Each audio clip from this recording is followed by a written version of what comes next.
who is he's like a consultant, voluntary consultant with the county council. He's a real expert on buses.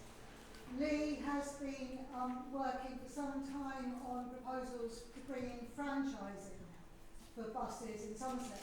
This is a really obscure subject, so I'm going to explain it a bit. And what Lee's asked me to ask you is to endorse his proposal to the county council. Not necessarily in this meeting because you won't have had time to consider it, but in a future meeting we're going to take it through the Climate Emergency meeting.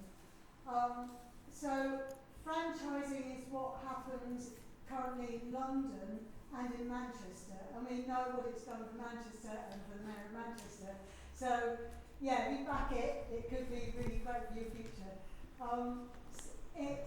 The way it works is that instead of the bus operators as first do here, not the other operators, but first do here, instead of them determining which buses will go and saying this is what we're going to do and that's what you get and we'll just work for our own profit, the routes are decided, all of the routes are decided by the county council, by us basically, through the county council.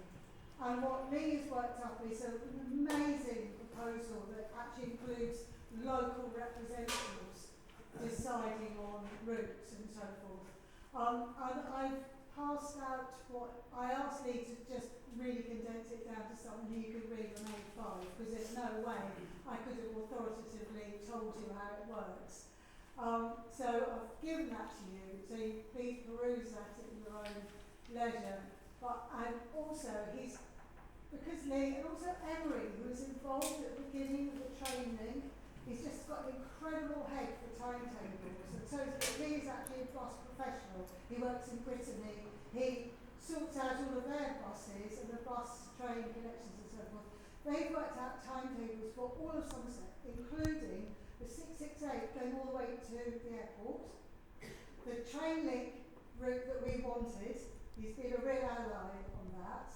Not managed to get it this time, but we will get it. So through Pilton, much better services to Bristol, better services to Frome, which we really need, and all sorts of things which are sort of laid out in these documents. So that's my pitch. I'm just saying, would you please, when it comes to you, I'm asking you to endorse it. I will be sending through the reams and reams of documents that Lee has sent me. Unfortunately, he's rather a man for detail, and his documents are too long to read out here. So you can look at them when you get the time. Okay, thanks. Thanks, Suzanne.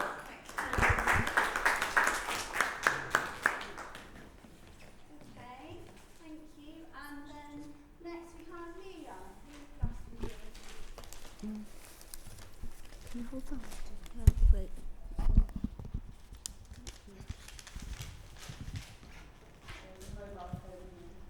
Oh, is that Suzanne's or is that mine? Thank you.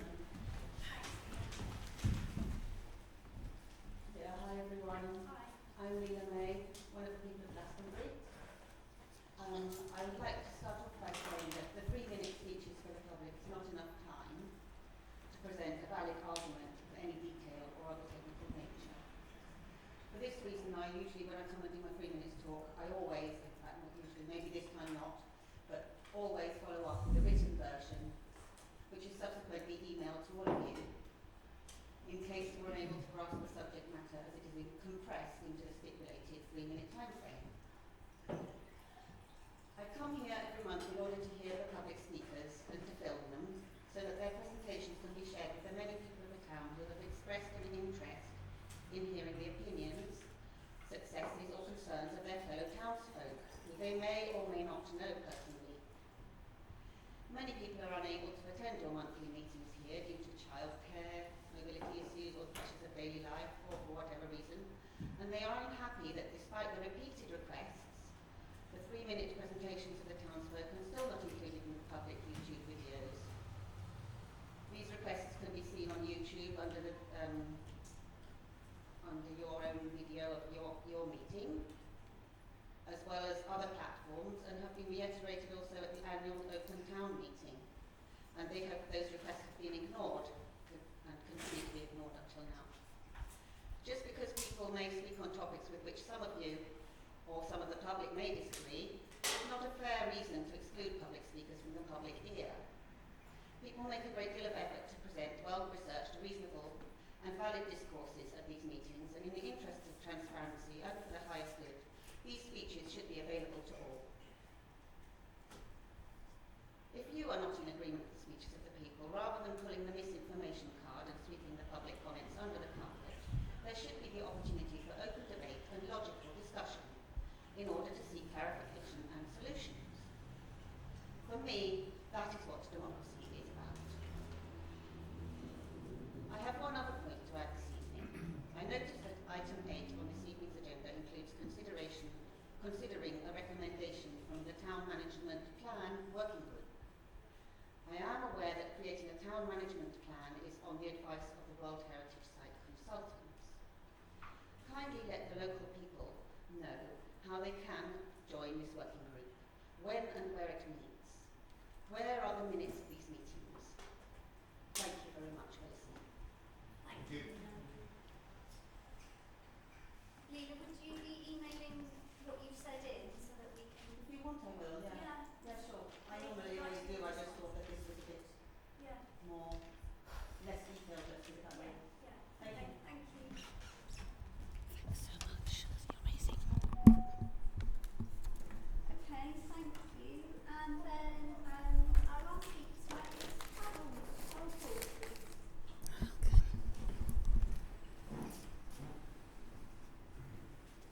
Hi, Carol. Hi, thank you everybody. Those of you who were here last month will have heard me speak about what it's like being made homeless. It's 9 months tomorrow. And it's only 3 weeks ago that I actually managed to get some of my belongings back, but that's not the issue. What it has done in the last 9 months is give me a real insight into the horrors that people have to face. Now, I am one of the lucky ones. I am in the travel lodge.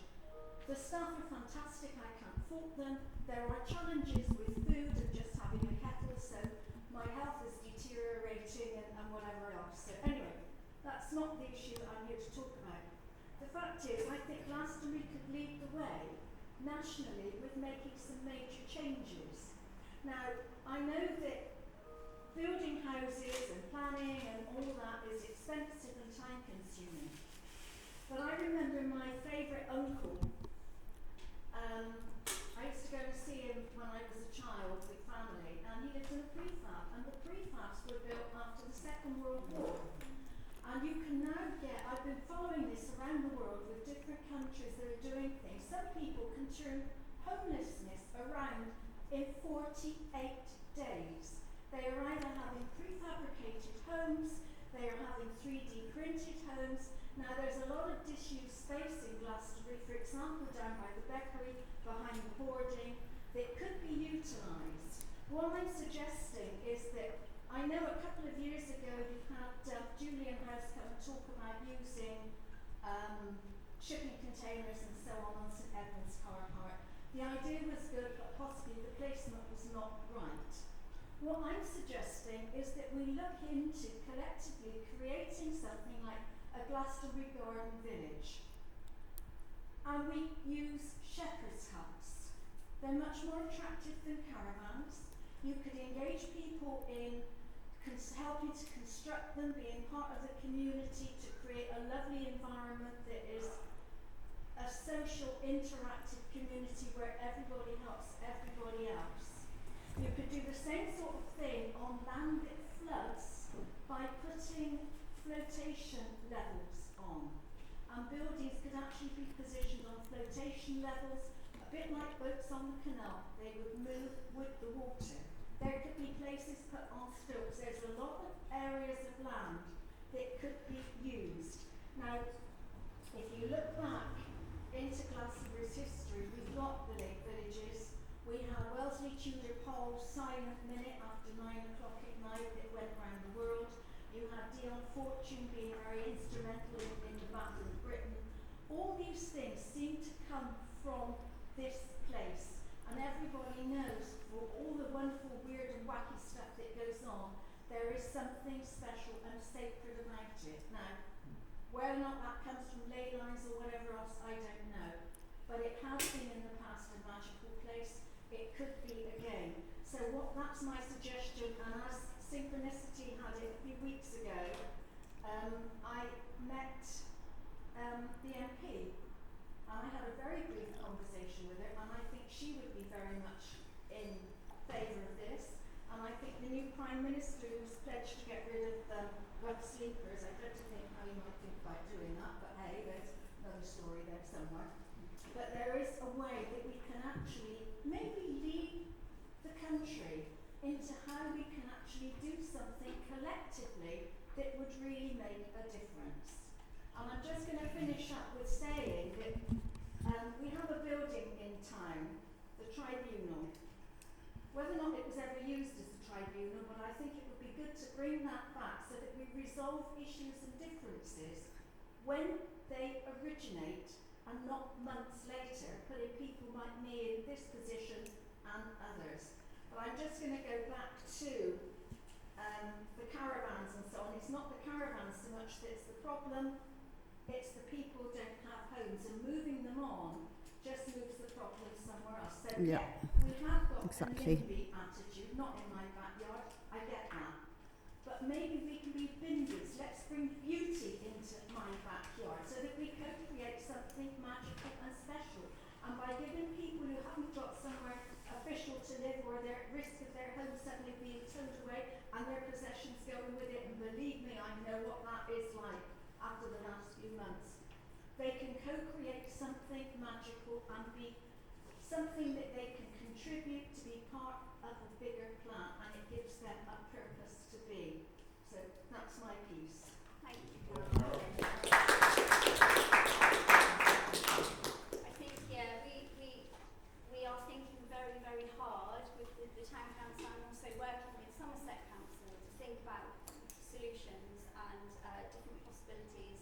But like you say, it's very difficult finding the right land. And wonderful idea. It would be, working with local landowners that might be involved. But we do have a committee looking at those things, and I know Councillor Ewan is always happy to have conversations with people about how he can contribute, because he sits on Somerset, which takes the lead on how. Well, I'd like some conversations because I'm now in a strong position from the inside, knowing what's going on. I'm just talking about the different areas of land. By using shepherd's huts, they're movable. They're not fixed. It's all good So, ideas.